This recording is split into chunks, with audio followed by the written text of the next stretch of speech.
Greetings, fellow travelers, and welcome to the Way of the Showman, where we view the world through the lens of showmanship. I am Captain Frodo, and I will be your host and guide along the way. And today, I'm excited to bring you the first of two parts of a conversation that I had with Erik Åberg in Stockholm, Sweden, at a beautiful gallery there called Den Fantastiska Platsen. Ulla and Sarah's wonderful little space. It's actually not that little. It's a little bit large, and it's got that means that it gets a little bit of resonance, and which you will hear in the conversation.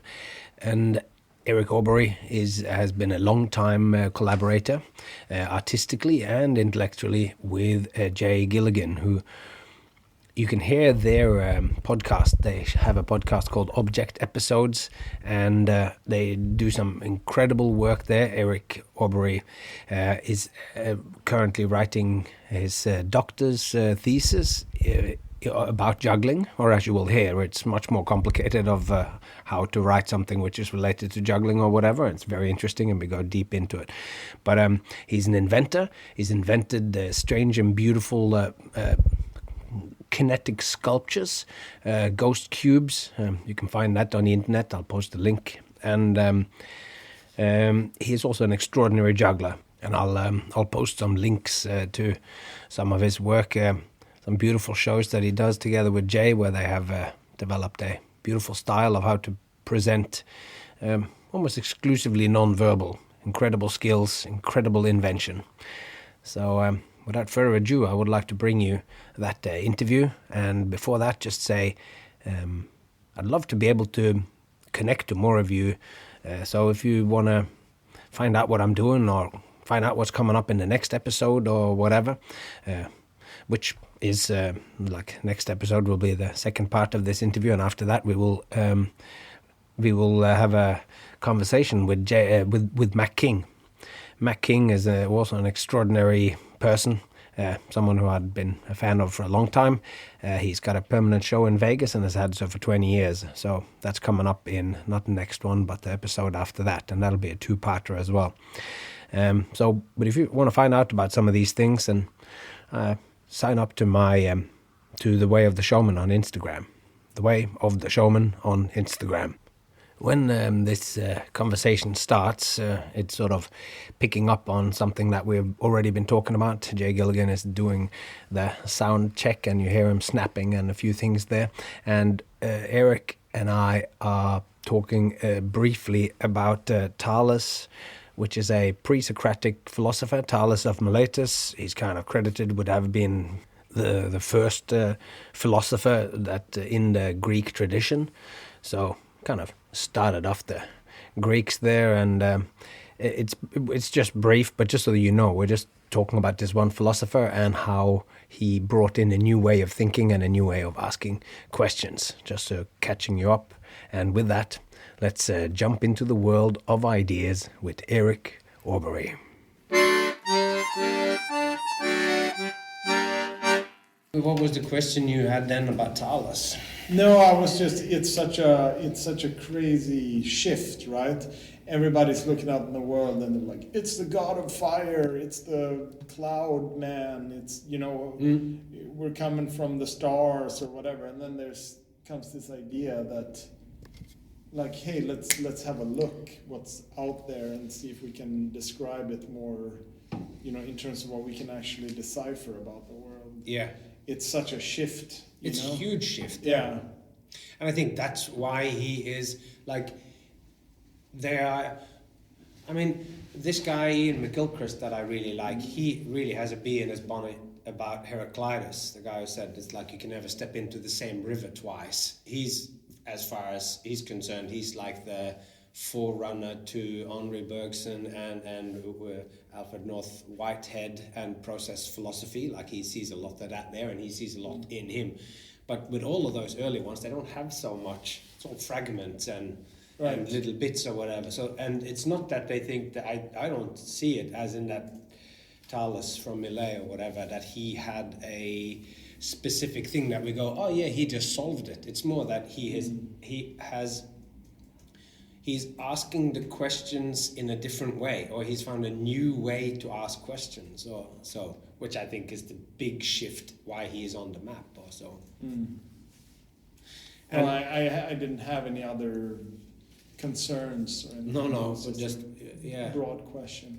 Because what I have understood from listening to you talking on object episodes is that you're very interested in questions, and that maybe lately you're more interested in questions, in finding good questions than in actually finding the answers. And I think I'd like to get there, but I find that we just had a conversation with Eva, and he was, through that conversation, we basically arrived at this thing of going, you can't stand at the front of people and just give them the answers unless they have asked those questions, either silently in themselves and want to know them, or they are literally asking them of you. So in that way, it's like you are now at the far end of the learning experience in academic learning, because you're doing a PhD. That's correct, yeah. So, and at what is in academic, or like where a university is at, or what learning is at, that is the end stop, like, in a way. In one way, yes, but in another way, it's also the beginning. Yes, and that was the point I was going to make, because now you've come all this way, and you should finally be the one that has the answers, and all you're doing is looking for the beautiful questions. No, but basically, like, yeah, it's kind of funny that it's, like you're saying, it's the last step of studies, but I mean, also, ironically, I never did a BA or a MA. Oh yeah. No, so I have something like a BA in circus. In the past. Yeah, so I guess I could count that, and I did count that in terms of, because I had to have the proper accreditation, of course, to get into the PhD. So I had something that I could equate to a BA, but the MA I didn't have. So there was, I think, it was a huge part of the application to kind of fix that. I had to submit 50 references of works, and it was pretty crazy. 50 references of works, what, that you had read or interacted with? No. My own works. Oh yeah. Yeah. So let's just take one step a little bit back, because what is your PhD in? Like, what's the field that you're like? Is it circus? Is it juggling? What is the actual PhD? So the actual title is very long, and I'm embarrassed to say I might even screw it up, but I'll try. So it's in the first part of it is fine arts. So it's a PhD in fine arts in performative and media-based practices with the specialization of choreography. Okay. So that's the entire title. And I'm not actually sure, like, if I manage to make it in the end, what the diploma actually gonna say, because they're restructuring the university. So I used to be at the circus department, but there's no circus department anymore. Now there's only 2 departments, and they've been uncertain about what to call those departments. They might even be called Department 1 and 2 as of now. But they're gonna find names for them. But it was something about, like, at first they wanted to call the one department performance and the other something else. But then, because all the fields in there, all like the specializations, is film and media, theater, circus, dance, and opera. Wow. And then they're gonna take all those specializations and divide into 2 departments. So you can understand that it's complicated. not so easy. So but as of now, that's what the title is going to be: fine arts, performative and media-based practices, specializing in choreography. But the reality of it is, I'm like going, well, what is he writing about? Well, he's writing about circus, or he is writing about juggling, even more specifically. But at least those are like your interests. So how, from media-based practices with a focus on choreography, because that is so wide that it feels like you could do kind of anything, but the questions that you are asking under that umbrella, how did you word this to be accepted as a thing to write about? Yeah, so you're absolutely right that it's really broad, and the reason why it's choreography and not dance or circus is because the dance and circus, that was the first two departments that were clumped together. So it was, as you probably remember, it used to be called DOC, Dans och Cirkushögskolan, the University of Dance and Circus. So then they had to find this unifying term for someone who works in either dance or circus.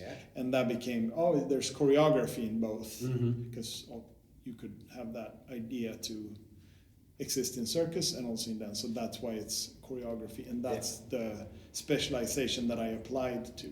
But as you probably know, I mean, there's this term choreography. I mean, now we have the discussion about that in some kind of extended sense, extended choreography, like what are we talking about? So it's way bigger than choreographed movement on a stage, you know? So I think you're absolutely right. It could really mean almost anything, I think. But you also have to realize that it's connected to the Bologna Accord, and it's connected to how do we evaluate someone who provides new knowledge to the field. And that's a whole, that's a huge problem in itself. And I think the way that was solved is something like, okay, you have this opportunity with the Bologna Accord to have research in every field, because you didn't have research in the arts before. So, but of course, when that opportunity arises, they're going to take it, right? But so then how do we evaluate it? It's a huge problem. So it's something like, in my opinion, that doesn't fall on, like Ph.D. in itself. It actually collapses onto BA and MA as well, because if you have a faculty with professors that teaches at a BA and MA level, they should be competent enough to understand what a contribution to those fields would be. Right? If you have a general understanding enough that you can teach them up to whatever the top level is, if they are to specialize within it, you should have read enough books to see that, this is actually stuff that is not in the books, or it's a synthesis which is so new that it has to count as a new synthesis or whatever. However you come to that conclusion, you have to be in that way. And at least through a group of them, like a symposium of people could be able to, it doesn't have to be one person that says yes, but that faculty looks at it, and through their collective knowledge they go, yes, this is a genuine contribution. So then it's not, if you take that as the base premise, then it's also not unreasonable that group of people, that faculty, let's say, should be able to read applications about projects that have this as its goal to widen the field, to expand the field, and choose a candidate that they think could be up for the task, right? And you should also, and then you have the student that's up for that task. It is supported by supervision from the faculty, and then at the end, someone also needs to determine whether you evaluate it. Exactly, evaluate it. So I think the problem is really a calibration between the selection and the accreditation. But that was a that was a long got lost in politics of that. But so in terms of my specific project, then, that's it. So I applied with a project where I said that I would like to look at the practice of the juggler who also makes the object that is manipulated. So some kind of intersection between sculpture and juggling was what I proposed. What could such a practice look like? Could we perhaps produce an example of that? Could we then, be transparent in a practice where such a thing is taken on, and describe that to the best of our ability? Could we, so forth. And that's a little bit the difference between artistic research and being a practicing artist, because if you're a painter, let's say, or a dancer or a juggler, and someone comes and asks, how did you make that? You don't have to answer that if you don't want to. Maybe you even can't. You don't even have to develop those sensibilities, right? You could it is what it is, right? This is what it looks like. Go figure. Yeah, we've been talking about that with Jay, with Derek Delgadio and with Michael Motion, where you are listening to, and you're realizing, and when you listen to many interviews or so, that there's a mythologization of the creative process, of where certain people that might have seen something from the outside have one thing to say, whilst the story that you tell of how it was created becomes becomes different or whatever. Whilst if you are to do creative research in a transparent process, you would have to be fully honest and to keep writing out, if not writing out ahead of time the process that you're going to do, which might also be a case of it, but at least write out the steps that you actually took. Well, you have to describe a plan in advance, because that's right. what you apply for, but you obviously you can't know the outcome. Yeah, but you set yourself out a path, and then you take whatever whims and turns will come along the way, but then you have to somehow justify or include those into that, at least into the documentation of what it was that you did. It's up to you what you decide to discuss or document or deal with in your thesis. And thesis in this case is called a DARP. It's a Documented Artistic Research Project. Mm-hmm. So, and the DARP could be a thesis like a book, but it could also include artistic works, like you could make a dance performance, for an example. And then that performance is part of the thesis. But it is not, we don't evaluate the quality of that dance performance. What is evaluated is you're making a claim that is something like, my research does X, and then the committee will look at, is that so? Yeah, and then so you say my work on how to create my own juggling equipment and then develop a language with those things. When I follow these steps in the process, it leads to work in this direction, and then they look at the work that you present artistically, and they will see whether that seems to be a logical path that you could create those things. Is that it? Something like that. I mean, I'm midway, so I can't. No. I might screw some of these things up, but but it's something like that. But you have a lot of freedom in terms of what you want to discuss in that practice, and you can also you can deal with the risks that you took in that, or the failures that you took in that, or the strategy that you developed and you talk in order to reach a certain point. And maybe what you're interested in is just that strategy, right? And it's not so much perhaps about the end result, because it's not a case of trying to make artistic products. Yeah. It's not. Yeah. So, that's right. And it's because it's fine art. All you want to make is a kind of viable roadmap that could potentially produce new work. It's whilst if you make a machine, it need to produce the same thing each time. Or well, I don't know if it needs to produce the same thing each time. And it also doesn't need to end up with an artistic thing, because it is art as a method.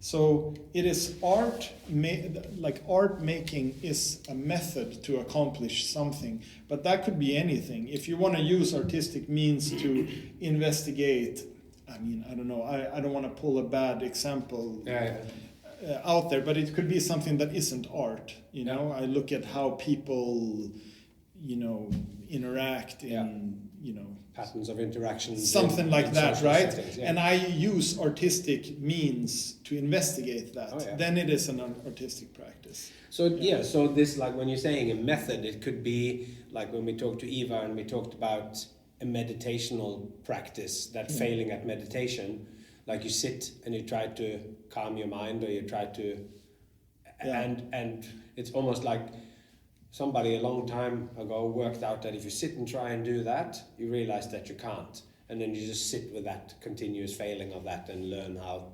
So in that way, like what you're doing is to make a sort of artistic practice in the terms of not something that is going to lead to a result, but a process that you can go through as an artist.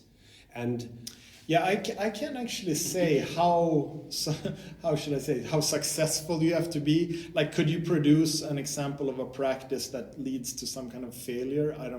I don't know. Maybe you could make that interesting enough that the kind of knowledge that is produced along the way could still be evaluated as having value, even if the result, because I couldn't tell you that. But it's because if you look at it in a picture of like in circus, you go, if you have a practice that becomes very elaborate and very involved and then ends in failure, that to me is somehow a description of what the clown does a lot of the time.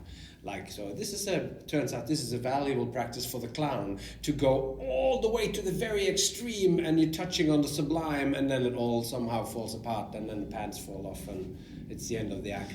Yeah, I don't know. I mean, then you also perhaps need to define failure in such an instance. There's this, I thought of it when we were talking to Eva, there's this kind of meta joke that goes something like, a man writes a book with the title How to Be a Complete Failure, and it doesn't sell a single copy.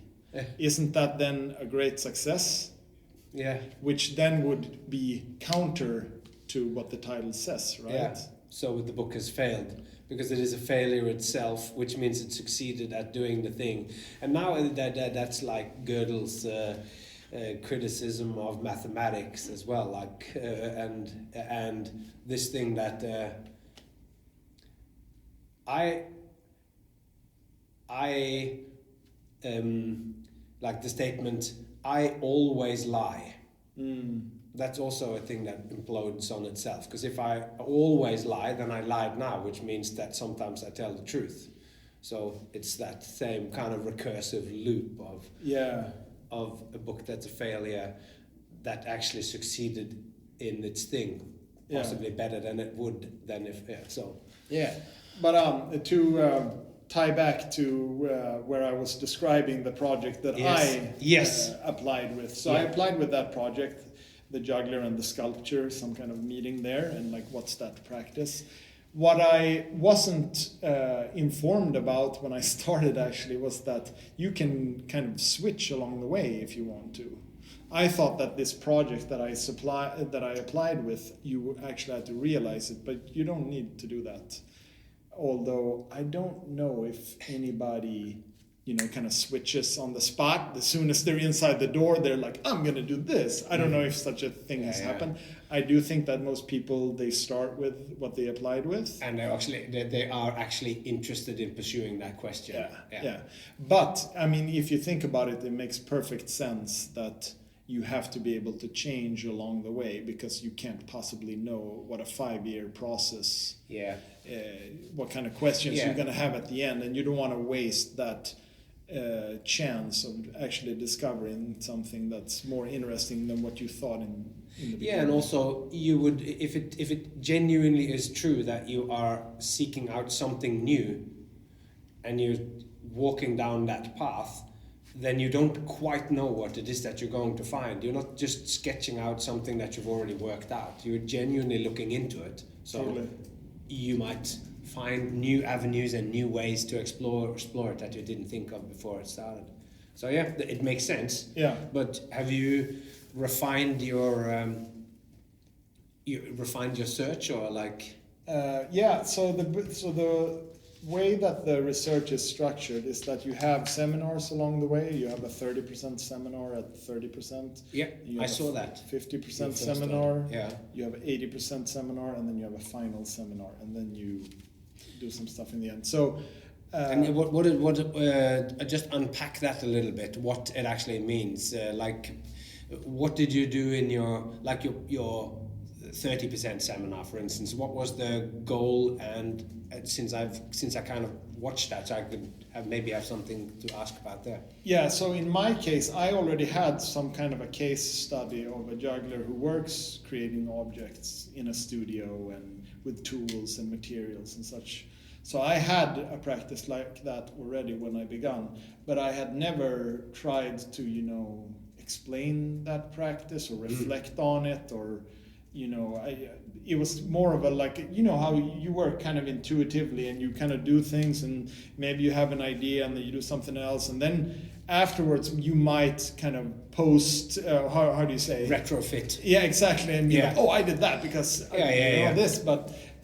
And I'm happy to do that. I think that there might be more truth to that than what it feels like when you conjure it up. Yeah. But I do think that, we do that, definitely. Yeah, I mean... Post-rationalize. And it is also... This process genuinely is a mystery, which is why you can do a PhD in it too. It is not a straightforward thing. And just like when you sit quiet and you try to do nothing, ideas and thoughts and stuff just bubble up in your head when you're trying not to. Random stuff, before you know it, you're thinking about a place that you used to live when you were a teenager, and somebody who lived down the street, and you were sitting quietly as a 40-year-old man on the floor trying to think of nothing, and you didn't notice, and all of a sudden you're like far down this road, so it bubbles up. So of course, within what you're doing too, like this, it's going to be ideas pop up. Yeah. When you're not working. This is part of what creativity kind of is. It's like you delve deeply into it and you read a whole bunch and all that, and then you let go, and then connections are being made in your mind, and some of that is like it's unclear how you made that connection. But then when you later on post-rationalize it, you're making sense of the thing. So into which degree can you then... Well, anyway, that is the question, isn't it? Like, so how do you then, the post-rationalizing, like it is just you're looking at the process of how you arrived at your early things before you started to... I think it's something like, okay, I did, I had the activity that I had. How can such an idea emerge? And then you have to look at, okay, well, what was I doing? What was I reading? Who was I talking to?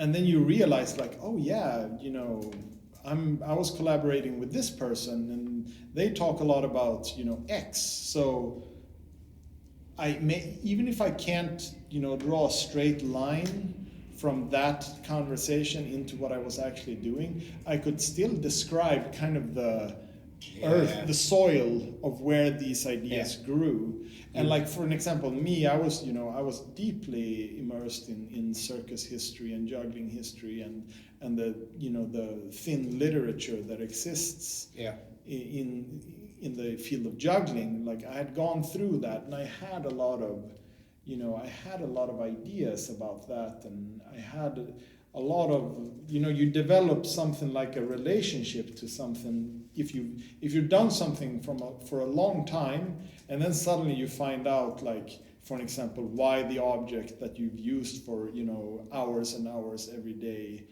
and that's been in your hand a million times, now you suddenly find out why it looks the way it looks, and how it was made, and why, and all these things, right? That can have pretty profound realizations to what it is that you're doing. So I tried to describe things like that, and I also tried to describe some kind of meeting between the history of juggling and also, like, just practices of art and architecture, like for example, I tried to express the link between juggling tricks that we you're a juggler yourself, for an example, if you juggle a 3-ball cascade, and let's say it's 3 throws for now, you can throw one throw over the shoulder, the other one under the leg, and the third one behind your neck, let's say, and then you repeat that cycle.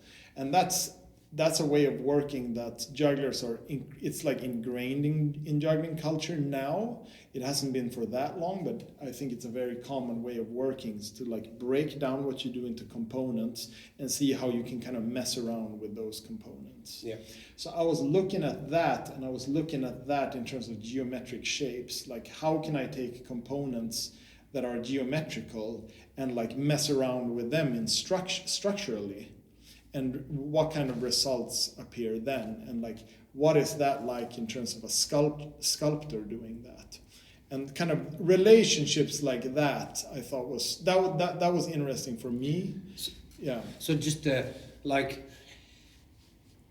so I of course think of your ghost cubes, that as like an example of these things that look like dices, like die, and then they are connected on certain parts. So you're making a sculpture which can be moved in sequences, which would make a sculpture behave in time, whilst most sculptures are just related to space, as I would kind of think. It's standing still, and that's the traditional sculpture. There are mobile sculptures, but still. And you are making sculptural, and you used the word architectural, but that basically like shapes that fit in space that can somehow be manipulated. Is that correct? Like that there needs to be moving parts and stuff that you can then make a sequence out of, like the behind the neck, under the leg, and... Yeah, there was actually an architectural reference there that I was coming to, and that is an Italian architect called Enzo Mari, and he made very expensive furniture, and he had this idea that why should design only be available to rich people? Like designed furniture should be available to everybody. So I think it's sometime in the 70s, 74 I believe, he made a collection called he made a booklet called Autoprogettazione. And the booklet is a furniture collection, and it's all based on the same plank of wood. So the idea is that you can go to the lumber yard and you can just buy these different lengths of wood, and you say, I want 10, stumps this long, 8 this long, 5 this long, and you could bring those home and just nail in a hammer, and you make these furniture in your home. And this little booklet describes this. So the components are the same, you could say. The material is the same. The width of this plank is the same. And I always just thought that it was an interesting reference in terms of what I was doing and in terms of juggling, to kind of show that similar ideas exist in all these fields. And like if we can point out those similarities and be like, look, this is actually the same as juggling in this way. You have a component, you mess around with the component, and different variations will appear, right? And then you get these kind of triangulations, for example, between juggling and architecture and, history of juggling, let's say, because you have a crafts practice there that normally doesn't exist in juggling. Yeah. So it's comparing two things like juggling and architecture, and then you're anchoring that in through some sort of historical examples or something. Well, the way I see it is like I try to describe the growing, the kind of the thought space where the idea appeared. And you could say, well, I had this specific book. Here's what that's a reference. Then we have juggling history. That's another reference. If you back up in time far enough, you'll reach a time where jugglers couldn't go to a store and buy the objects. And not only couldn't they buy the object, there also wasn't a standardized list of objects that all jugglers used. Like today we have balls, clubs, rings, diabolo, devil stick, and so forth, right? But if you back up far enough, it's just like any object basically out of the everyday life that could be used. So it's just different types of reflections. Like, okay, I could look at that and I compare that to life of a juggler today, and I see certain differences. I can compare it to the architecture and this work of Enzo Mari, and I could see, okay, it's this work with a component that is repeated and mirrored, etc. Right? And in my case, it was I also looked at origami, because you had this paper folding idea and a box of paper, that because the very first cube configuration that I used, I did not invent the structure. It was something that I had seen on YouTube, 9 boxes in a 2-dimensional pattern, but it was very small. It was like 10 centimeters by 10 centimeters. And I thought, okay, that would be interesting to have kind of in a juggler's size, made out of wood, like big. And then there was 1 or 2 other shapes, other structures like that used cubes.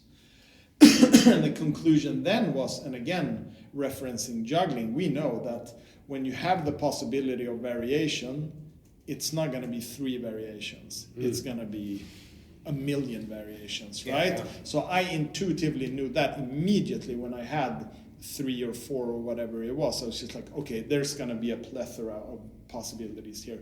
I just need to find a way to research the structure so that this plethora of possibilities, variations could be uncovered, just like it is in juggling, just like it is in furniture making, let's say. Or skateboards. Same thing there. Simple structure with endless possibilities, or within Magic in a deck of cards, where you sort of I sometimes think that a skateboard is like a deck of cards, in that it's so simple in a way. Even though the thing is complex in itself, it becomes one unit that opens up a incredible realm of possibilities or whatever, and you would pull it from the specific planks cut in a certain way, and a whole catalogue of possible furniture that could be made from that. Yeah. You make some limited choice, and then the recombinations of this can become as different. Like all of them are furniture, it's like a chair and a bed and a table, bookshelf or a table. Yeah, and So yeah, I can see how you can say they're 2 different things, and how that then is connected with juggling history, looking for examples and stuff in the history.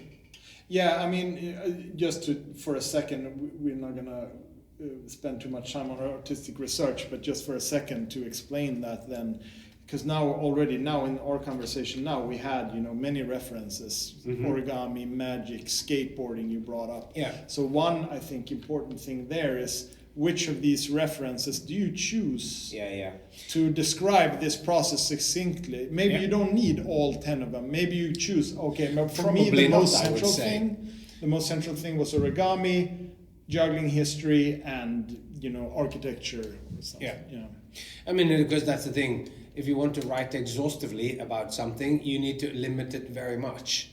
Because every time, there's that, I think of as like almost like that 2 is also 3.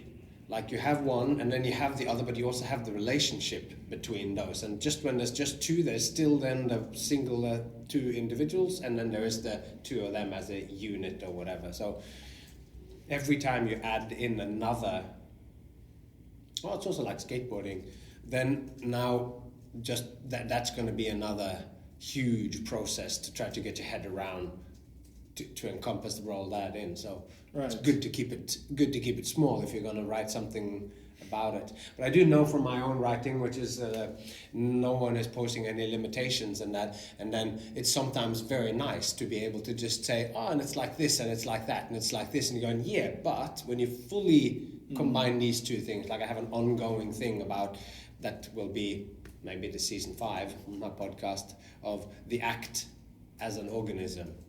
Yeah. What does it mean to be an organism, and in how many deep ways is to create an act, or what a performer does on stage, how closely they interlink with each other,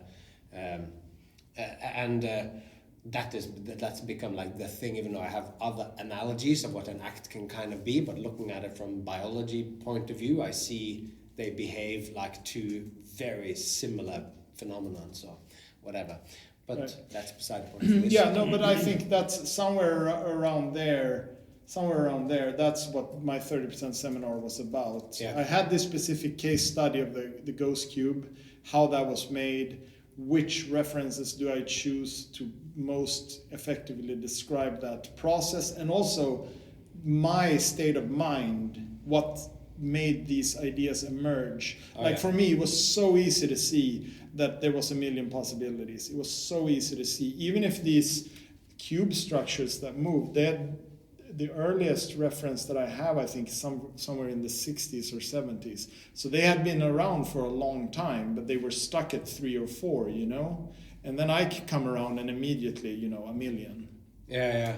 So I think that was interesting, that was such an easy step for me to take, because I come from the place that I come from. Yeah. And that gives a certain value, I think, to describe that, and what skateboarding is like, what juggling is like, how we think. as jugglers. Maybe it's easier to see there. It could be. But so that was like, that's the first step of the way, and then you're having that seminar, and who attends those seminars? Are those the people who would later on, is it called adjudicate, or they like will judge your thesis, or so they will see how far you are along the way and your guide along the way, or whatever they're called? Yeah, I think the seminars, they have a number of purposes. First of all, they're there to be some kind of easing into a public defense. Oh yeah, you have to do in the end, so you kind of practice there. Already seeing if your case is holding water after 30%. Practicing, discussing what you're doing, etc. And because it might be a bit brutal to be like go into your own lab for 5 years and then come out into the sunshine and now you have to defend what you're doing. So I think that's makes it helps sense. you not getting lost along the way, like doing a preview showing of your work or testing out the stuff. I was doing the paddle move kind of stuff here now, and it's doing some magic, and I showed it to some people when I was in Greece and people were loving it, and I'm like feeling this is not actually a routine, it's just a sequence of stuff. Yeah. And then I showed it to Sindri, and Jay saw it, and it was it's awesome. And I showed it today to Eva, and he was like walking around kicking the wall. So it was like, there's something here, and it's great. So now I like this proof of concept that I should continue to work on it, because I hadn't locked anything down because I didn't know whether it was worthwhile. Yeah. No, but you also practice, to communicate, I think, in those situations. Like this stuff, if I describe this process and like people don't understand it at all, then I obviously have to think it through a little bit more. I mean, because it is always abstract when you're taking two things and you put them next to each other. Because just like with a metaphor, like a good metaphor is the same as, but it is also different. And somehow in that, because they're not the same, because they're only the same if they are the very same thing. And then we can go, like even 2 bottles of Ramlösa that are standing here they're not even the same thing, even though they're identical somehow. So like you're putting them on top, they are also different. So when you say a catalogue of planks cut in a certain way that can become furniture, that's just like juggling. It took me a little while there to sort of go, in which way is because you're talking about the what do you call it, different structures of the same component. Yeah, different structures of the same component, so the 3 balls can become an endless exploration of possibilities. Just like a plank. Just like the plank. But it took me a little while to get to that. So like, what did you do specifically in your talk though to make that clear for people? Or did you like have stuff that you showed? Did you pick up the balls and juggle them? And did you like have some planks and make a bed? I did pick up the balls at one point specifically because some of the work that I developed in juggling is what a juggler calls a headroll. Yeah. When you roll a ball from temple to temple, and that was my exploration in terms of finding a million variations. I made patterns with that technique baked into 3-ball placements and throws. So that was So you can imagine you have 3 balls and 1 ball is now on your temple. So you tilt your head to the side and then you roll the ball over to the other temple and then you switch it for one of the balls that's in your hand. Yeah, so you're doing like, instead of like 3 balls is, in a way, it's 1 ball in each hand and 1 ball in the air. And before it lands in the left hand, you throw the left hand up. So there's only 1 ball in the air. But that now is sitting next to one of your ears instead. And it rolls on the other side. Yeah. So this was a very, this was kind of the practice example of me exploring millions of variations of that. Yeah. So I had that, and I wanted to show to the audience there how easy it was for me to see that, now with the cubes there's going to be a million variations too. And the reason why I understand that immediately is because of this work. Yeah.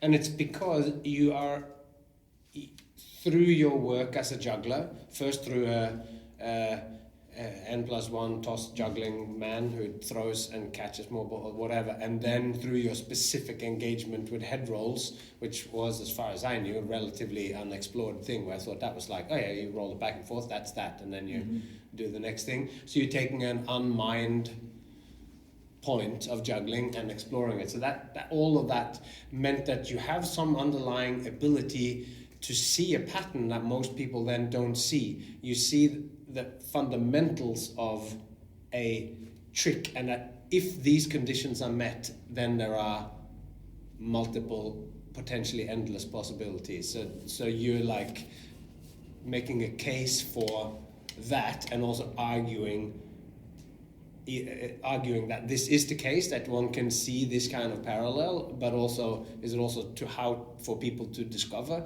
these kinds of patterns or so?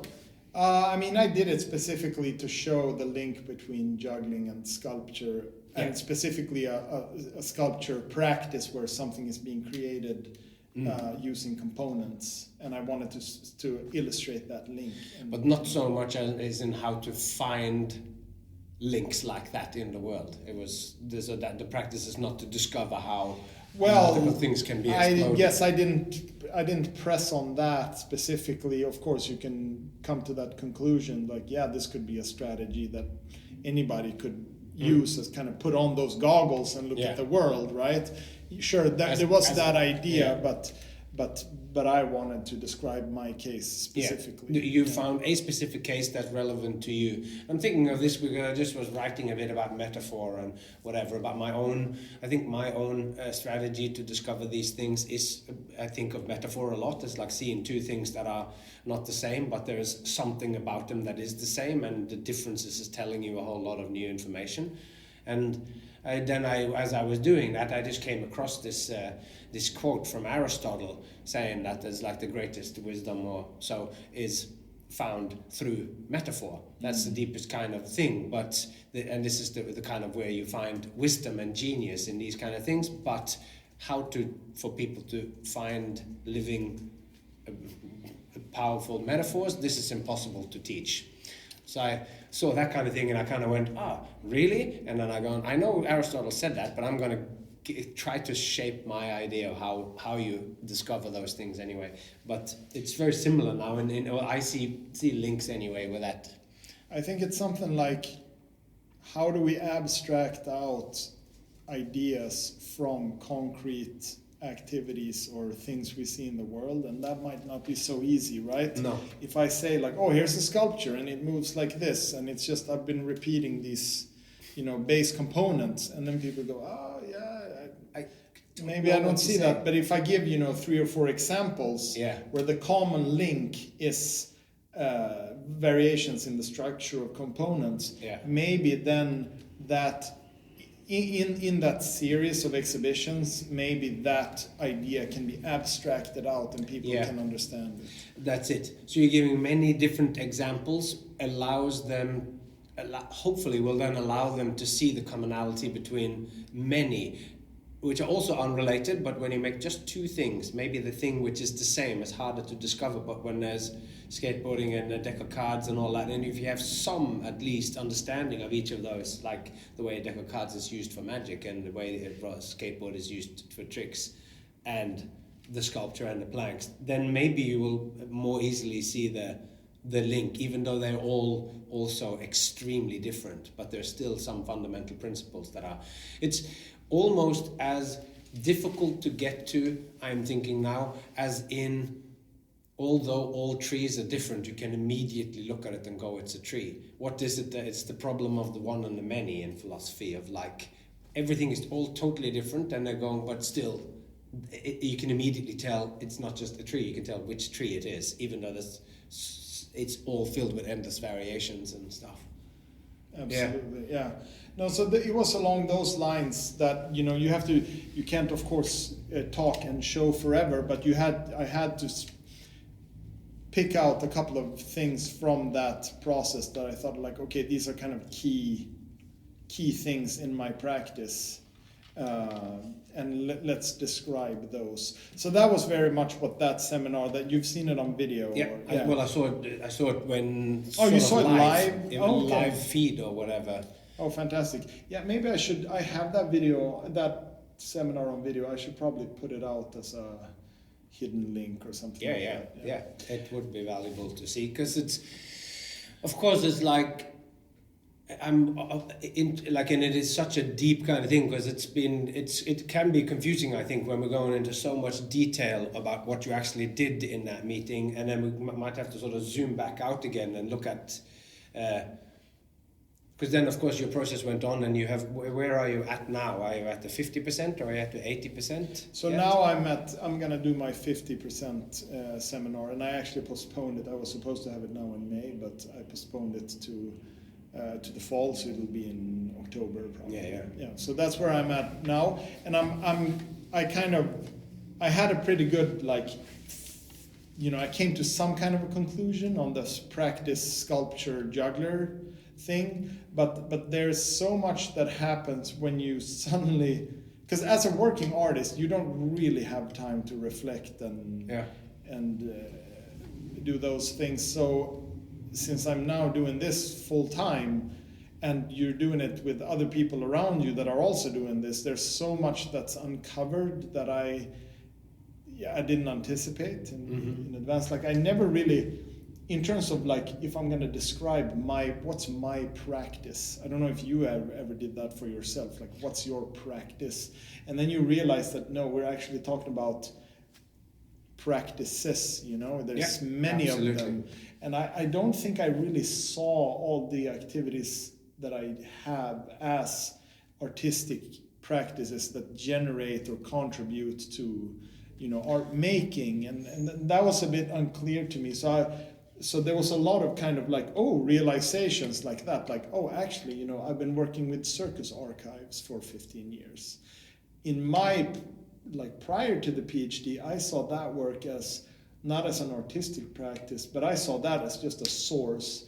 And if I wanted, I could lift something, like, for example, juggling history. I could lift that out of the archive and use that idea, and then it became artistic. But now I see that whole practice of just messing around and digging and reading, that is a practice in itself. And this, you talked about that on one of the episodes as well, and this has really helped me shift my idea of what I do too. Because to me, I think of myself, I'm doing some writing and I'm reading some books and stuff, but some people call that studying, and they call themselves an author, and you are doing some research into, and I totally am. I'm connecting stuff that I don't know of anyone else who connects showmanship to play, or biologically where that came from, and how the process of juvenilization, where the behaviors of children or the features of children retains itself in when you become adults. Like, nobody else I know of are putting this into a kind of performance context, but I always just think of it as something I'm doing on the side, and I've almost felt like I've always been downplaying it a little bit. And then during the pandemic I made a podcast and realized that there is an audience for people who find some value in these things that I just think of as a bit weird or whatever. And then I meet you who through that comment also goes, it validates this as an artistic practice, because I said it on the interview with Mac King. I'd recently heard that podcast with you, and I said, the weird thing is now that at the moment I'm much more driven towards this writing and exploration of these ideas to create this philosophical foundation for what it is that we do, than I am in exploring straight up acts that I'm going to do on stage or the development of shows. So that's my art, where my focus of my art is at the moment, and I'm just doing the same acts in slightly different versions, whether I'm doing it here or there or the next place. Yeah, I mean, what you're saying now, that's exactly pretty much my realization too. It was very similar to what you I got it from you. Yeah. From you. So I heard you say it, and I go, that's what's going on, because I'm also feeling like, I really should spend more time working on these acts. Because I have vague ideas like you do when you have acts, and I go, I should sit down and just really explore and nail some of those down. But then when I heard you, it somehow gave me this like, I am doing an artistic process, and it's just not specifically going towards putting stuff on stage, but in one way or another, I know that all the work that I do ends up in the show. The things I think, the things I read, and the skills that I learn. I'm doing a paddle thing as one of the latest things that I've sort of been playing with. And I don't know where it's going to go, but I didn't know where it was going to go when I started balancing that spoon, and that's become one of my main acts now. Like I have a 5.5 minute act of that. So totally. And also there's so much that happens when you start looking at your kind of artistic life like that, because first of all, like it becomes almost like a geography in front of you, like, okay, I'm doing this, I'm doing that, I'm doing this, and you start to, like, you become that guy in the shed. What's that movie, Beautiful Mind? You know, with the strings and that, you become that guy, right? With your practices. Oh yeah, I'm reading that, and you start to see all these connections. So it really enriched so much of what I do. Even if I did all those things before, it was almost like one veil that's right. dropped from in front of me. And I think it also really uncovers relationships to other people, because then you become really interested in, like, oh, what are you reading, and what are you doing, and what are you like, how do you read,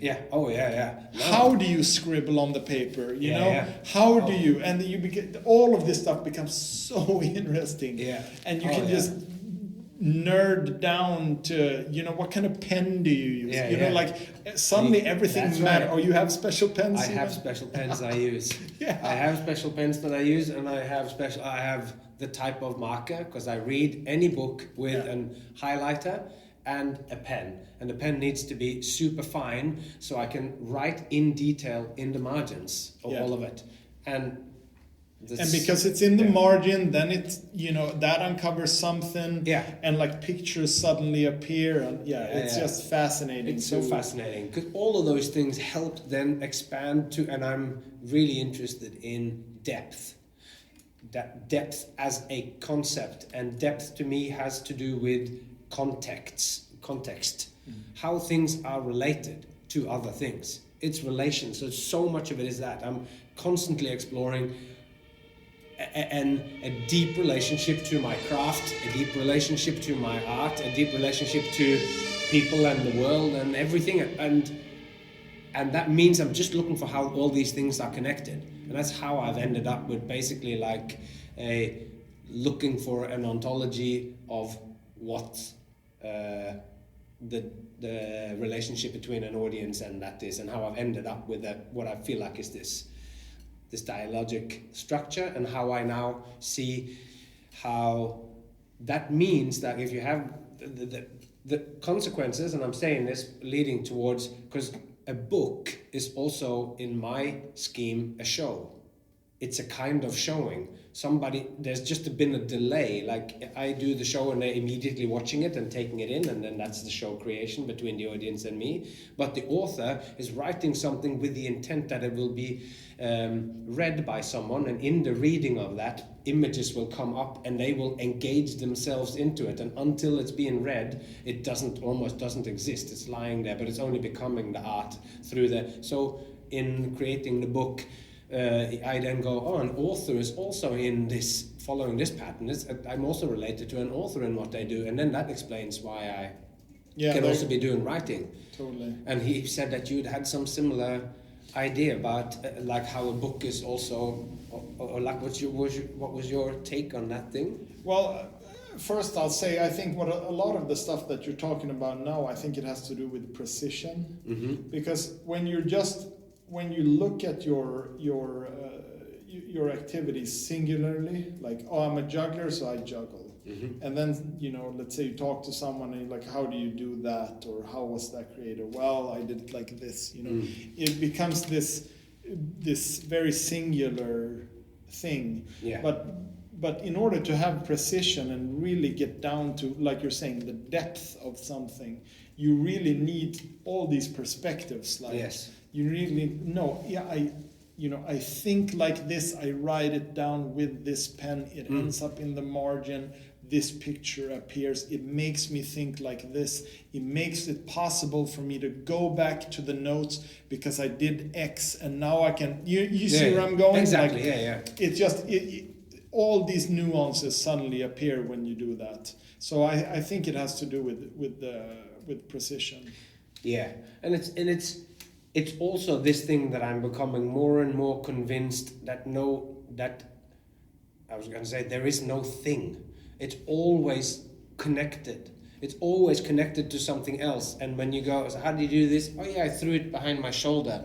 And that when we're talking about the frustration of you meeting a first year student and all they're wondering is like, sometimes it's like I'm going, okay, and then when you've done this move, then you go, hey, like that. And then if the person goes, yeah, hang on, show me, how was those fingers? When I'm doing a hip presentation kind of thing, going, oh, one finger's a little bent, and I'm going, no, it's not how that is bent. It's something bigger, and it's how your face is and how the body, and again, if you don't understand that, then it's like they sometimes are too worried about the little details because they can't see the whole picture yet. And I sometimes find that I get lost because as soon as somebody says something, I go, oh, you know how that thing that you just said, it's a little bit like, ants, how they are, and then they're like, whoa, why are we talking about ants? Hang on, no, we would have gone. So I think it can also go too far in that direction when I feel like I see these patterns or whatever. So you got to be, we're just thinking of the guy in the shed with all of the strings. It's like before you know it, you're that guy that's just standing there shouting at the dog and showing, do you understand? It's all connected. But what was your question about the book? I didn't quite... Oh, yeah. So I see the book also as a kind of show. In my thing, I can see it. It's not so much of it's not a show in a normal kind of sense, but it follows that same process of a person who has something to show or something to share with others that they think is of value, and that will enrich them in some way. And then when the reader reads that thing, the space that opens up, the area of interest, is kind of similar to the space that opens up between me and an audience. You need to catch their attention in the beginning, then you need to introduce some things which will catch fire and keep them interested, and then at some point they're actually into the work of art, and your descriptions of, and then they walk past the tree will now be a whole tree, and then the cars drove by and it's a wide and there's a rock wall, and those little things, they will become alive in their head, and now there is this new world, this third dimension has opened up. I think the kind of epiphany that I had, maybe 2 years ago or something, that I just haven't been able to shake since I had it, was that I realized that anything that we create in terms of shows or sculptures or whatever it is, or write a book or whatever, the existence of those things for other people is only the experience that they have of them. Mm-hmm. So for an example, if I have a text that I want to communicate to you and I have it written on a paper, A4 paper, and I stand in front of you and I read the paper, but it's really boring, and after halfway of the paper you fall asleep, right? Now this is an extreme example, but yeah, only half that paper exists for you in your experience of it, and I could never I could never shake that off of me. So now I'm, in terms of what I do, it's always like, okay, well, how are they going to experience this? What is the experience? That is always the question. And like in terms of what you were talking about, the book, the world that appears, if that world doesn't appear, there was none. No, that's right. And it is like Hans-Georg Gadamer talks about this, and John Dewey as well in The Art as Experience. And Gadamer in, what is this book called? I can't remember that, doesn't matter, but it's that the artwork it is only an artwork when it's being watched by someone. We're sitting in an art gallery now, and when I'm looking at that picture, and even if I just glance at it, it's not even necessarily an artwork yet, but in that moment when I look at it with the kind of intention that we look at art, when you go, what's going on here, and it captures you, that it just brings into life. And in that way, I don't know, I just made me think of a virus, which is like they argue whether a virus is actually alive because it's just inert, and then it connects with something, and then it flourishes up and becomes a pandemic or gives rise to the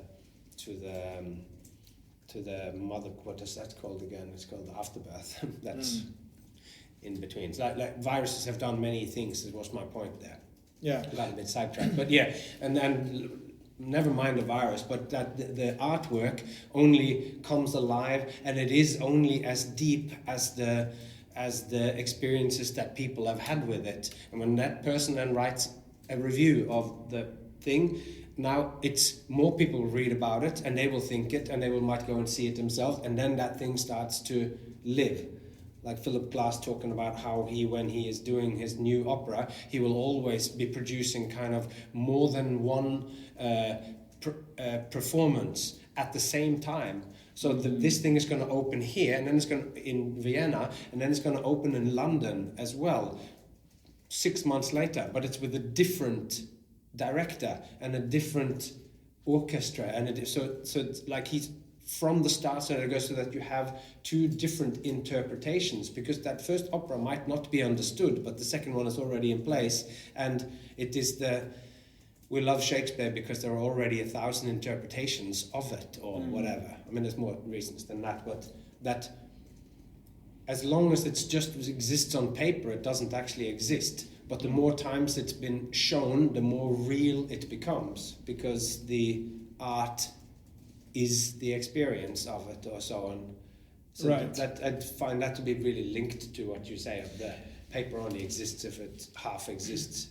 Yeah, and it was actually also one of the little theories that I developed for the 30% seminar. It was this experiential thing about art, and the comparison that I made was between a performance and a sculpture, since those were the two mediums that I was working with. Yeah.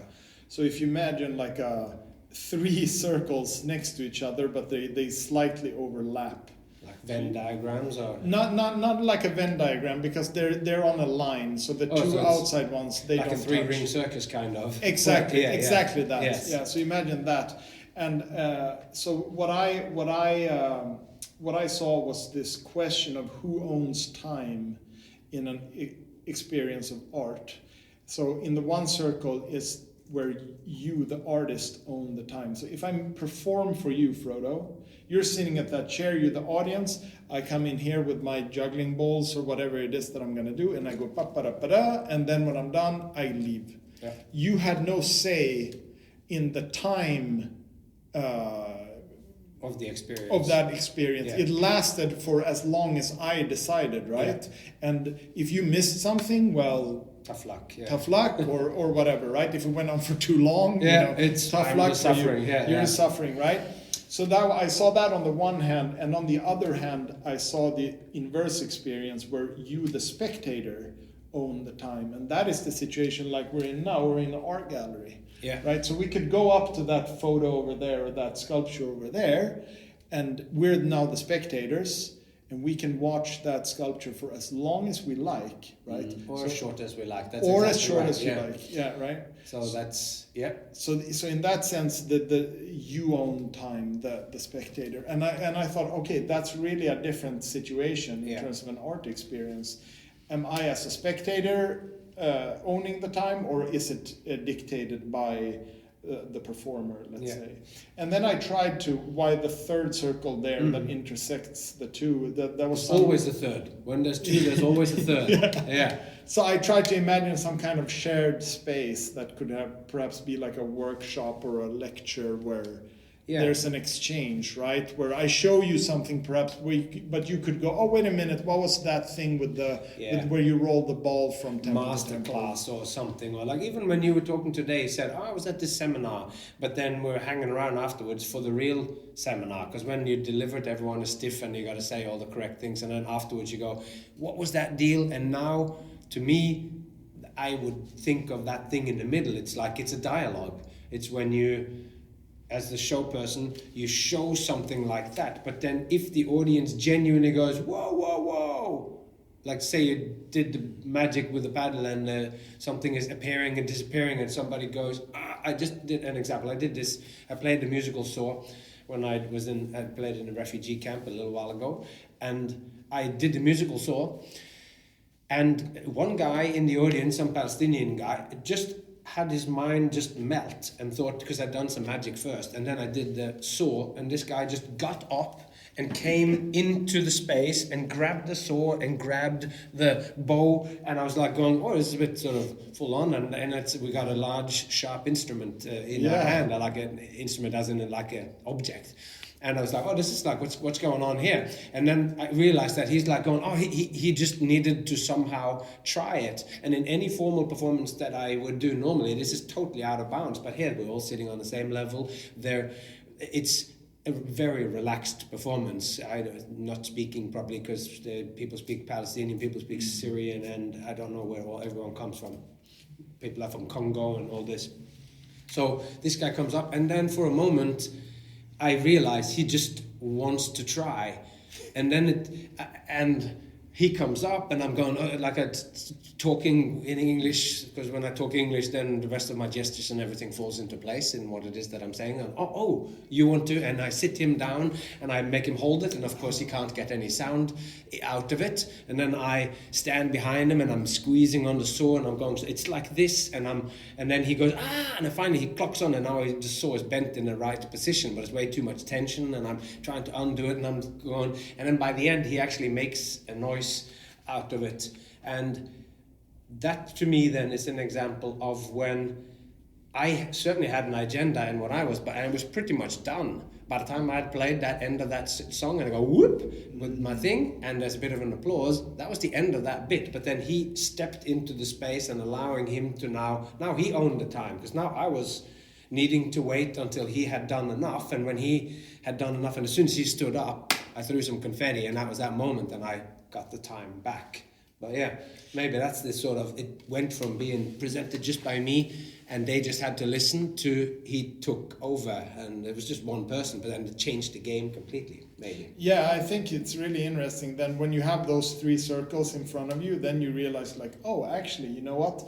I can be in the circle where I as a performer dictate the time, but sometimes things happen like that, and sometimes even techniques are developed based on that idea. I think about the Lazzi in clowning, for an example, where you repeat something that evoked laughter, for an example. And there's all kinds of stuff. I mean, even the like Shakespearean theater, right? Yeah. You can at any point break into dialogue with the audience, you know? And they can ask you to, this blew my mind when I can't remember where I heard this, but they go, to be or not to be, and then at the end of it everyone's like cheering and going, yeah, do one more time, that was awesome. And then the actor would on location do a monologue one more time because they liked it but they didn't quite grasp it or whatever. And this is, so you had this freedom within the material.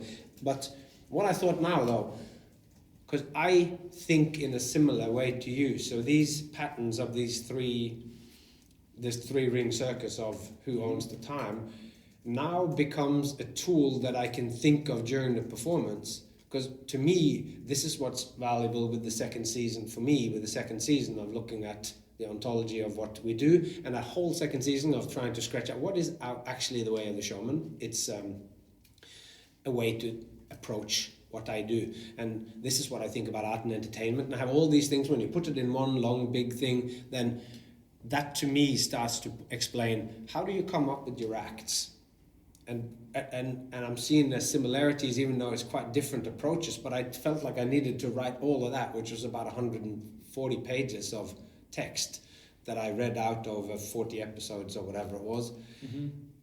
And this is why I make the acts the way that I do, so that people often go like, what is going on? Why is this act? Why when I watch your act do I get these kinds of feeling? And I'm going like, well, it's because this stuff is somehow involved. Mm-hmm. But then when people hear it, I think a lot of people who hear what I talk about don't even fully get that from episode 24 until episode 60 or whatever. All of that is like one long thought, because it just seems like here's one idea and here's another idea, and I try always to connect it all together. But when you say this idea here now of the three circles, I immediately go, oh, I just did that in that way, and now I feel like this is where I find value in what most people think of as abstract things. It's to be able to see a pattern in something, and often through a simple diagram, you can then, it's now lodged in your head, and it now becomes a tool to use when you're out and actually doing work for real audiences. Yeah, absolutely. I mean, I use diagrams and like you try to scribble something out as a complement to your text or your writing, and maybe it's not even clear in your mind. I make something like this. Well, I dictate time here. That's certain, and you circle it, and you know. So there's a certain way of how those things appear, and I don't know how deep we want to go into that, but there was a couple of variations of that. I can give you one more. Yeah. And that was the interaction that the audience could have with my work.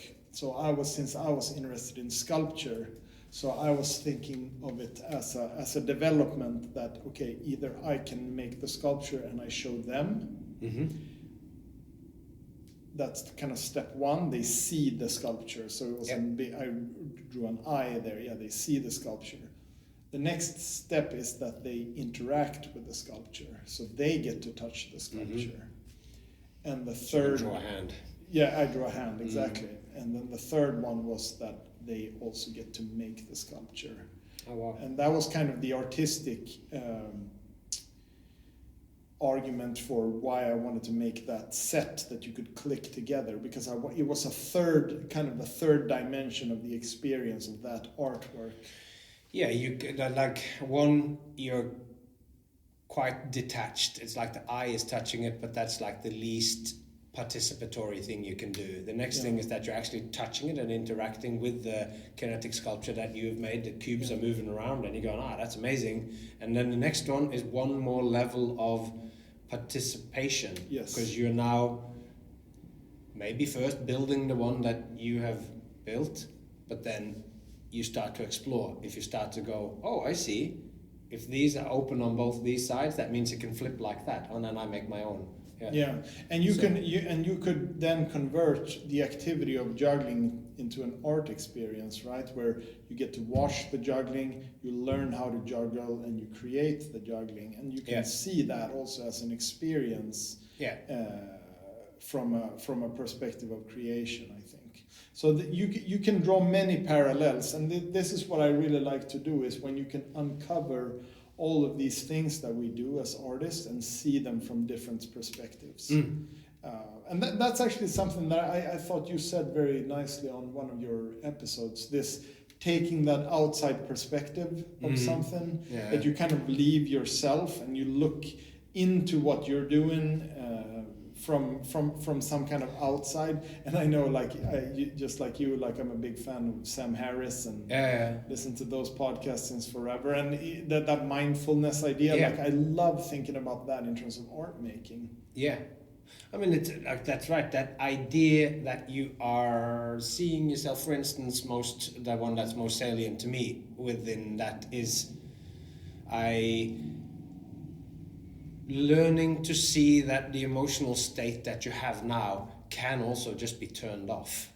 Like you get very irritated for something, and then through having had a meditative practice of you just recognizing emotions arising and trying to sit there still and try to make an emotion happen, like you get angry and then turn it off again, and it has happened in my life that I have talked about it before, that it's a real thing where I get irritated and all of a sudden I realize that I am this and this is the same as in the meditative practice, and then like a flash I turn the anger off when I'm having an argument with my wife or whatever, and it's like over some completely insignificant thing, and you just go, this is not necessary, and go, and all of a sudden the world just dissipates. So it's a powerful thing to be able to see yourself from the outside and you recognize what's going on and you go, this does not have to be like this, and then it just actually dissipates.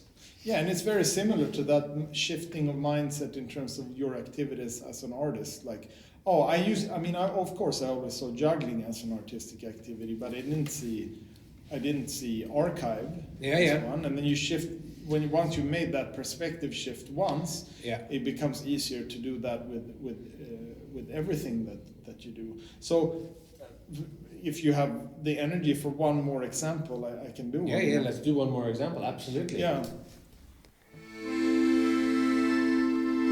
All right, and leaving you on that cliffhanger there, what will the next example be? Well, you have to smear yourself with patience, as we say in Norway, and we'll pick that right back up again in the next exciting episode of The Way of the Showman. Exciting to talk to a guy of such a prodigious intellect as Erik Åberg. And finally, before finishing off this episode, I'd just like to say thanks to those people who have recently been buying some of our awesome merch. There's singlets and hoodies and t-shirts, and it's so nice. It's so nice that you guys choose to support the podcast. It's also very nice to see those times when people send pictures and of themselves wearing these things. It's just so great to know that there are people walking about there with the sweet little triangle eye logo that we have of the circus with the eye of all-seeing wisdom on it, walking around with that on their back or on their chest. Thanks a lot, guys. And you can find a link to where to buy those in the show notes. And if you want to just support me without getting any kind of merch, you can buy me some digital coffees. And thanks to Haggis MacLeod for buying me 10 coffees just the other day. It is so wonderful, those when it comes through. Not specifically so much only for the money, but just for the fact that somebody went through all that effort. And I know it is an effort. But anyway, it's been a pleasure sharing this leg of the journey with you, and it was a pleasure to talk to Erik Åberg, and next episode we will be back with more for that. So until then, take care of yourself and those you love, and I hope to see you along the way.